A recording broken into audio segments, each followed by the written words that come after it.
La nivelul anului trecut, instituția prefectului a înregistrat un număr de 618 petenți, din care 443 au ajuns în fața prefectului, iar 127 de sătmăreni au fost consiliați de aparatul de specialitate al instituției. Cei mai mulți s-au plâns de problemele legate de fondul funciar. În primul rând e vorba de aplicarea legilor fondului funciar și de restituire a drepturilor și proprietăților confiscate abuziv de către regimul comunist. Acestea au fost în principal.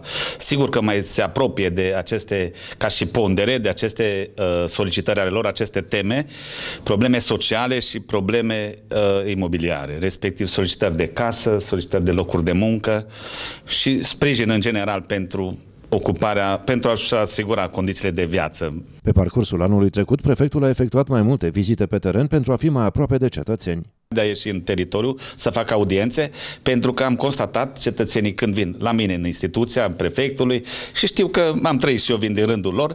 Una e când ești primit în cadrul birourilor instituțional la prefectură sau la Consiliul Județean sau la primărie și alta e când te duci acasă la ei să discuți, să fie deschiși, transparenți și i-am încurajat într-adevăr să spună toate problemele cu care se confruntă. Din petițiile înaintate prefecturii de-a lungul anului trecut, cea mai mare parte au fost rezolvate pozitiv, doar 199 fiind soluționate nefavorabil pentru petent.